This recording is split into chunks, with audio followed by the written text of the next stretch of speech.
suppose it's the question of whether or not something that is done is explicitly, well, for me at least, I think it's whether it's explicitly, satire, it's explicitly, you can see, for entertainment. And if that's the case, then, hey, it's absolutely fine.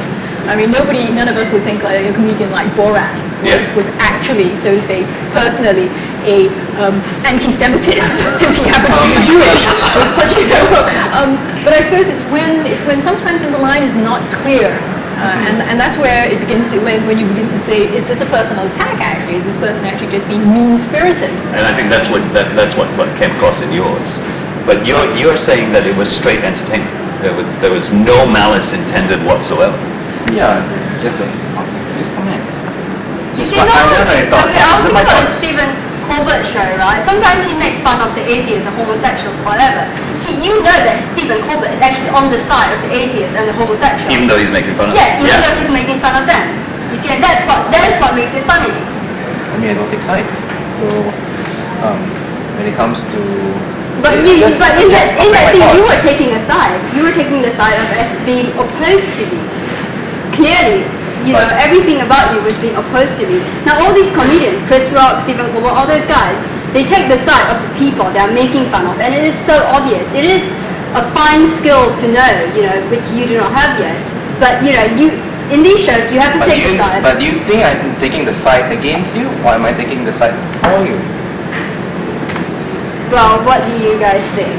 Yes. I would have said you were not on her side, to be quite honest. I hate to say I would it, but have I said, think I would have said you weren't on her side.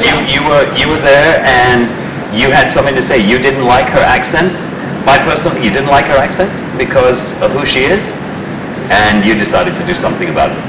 That's what I got out of it, really. No. If I tell you now that I'm taking her side, Point is, where did that come across? and I'm just merely opposing her, I think the difficulty maybe that we're getting, the underlying theme on this also is that if you have, so to say, an established character already, then taking the mickey out of somebody else is really obvious when you're as you say, obviously doing it. Yeah. Whilst I suppose for someone who's a relatively young and unknown blogger such as yourself, then we do not know whether or not you are doing this because you actually dislike the person and are being being vindictive, or whether or not it is, as you say, satire and you're just making fun of. Maybe from someone who's been in the entertainment industry a long time, maybe what you should do is start to satire groups, situations, and fine-tune your skill there before you hone in on a specific person. But in Singapore, you can't satire groups, like religious groups. You want to satire Muslims, for example? No. Okay. Yes. Groups like probably like radio DJs, for example. Take the whole lot of us. You can satire that. Satire nurses and the service they do, doctors, and playing golf on Wednesday afternoons when they're not in their clinics. Whatever. But fine-tune your skill there before you take on an individual, because it comes up really, really hard. Well, I grant though, you're right. It's very difficult, and it's one of the most obvious forms of satire is to make comments which are, that borderline towards being personally critical, and very often also not on something that is serious, but something that is actually pretty frivolous, because you didn't comment about Izzy's content, but rather on something that was frivolous, her accent. Yes. And in that respect, I agree with you. Okay. And the other thing I don't like, the big thing, the issue I have with your thing was that a lot of people like me, who speak with an accent, deal with a real problem every day when people accuse us of being posers and elitists, but we can't help it. This is the way we speak.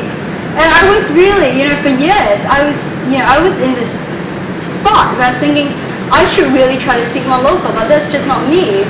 And people like us never make fun of the people that speak, that don't speak completely great English, that can't pronounce certain words. We don't make fun of them, but you guys always make fun of us, and I think that's not fair.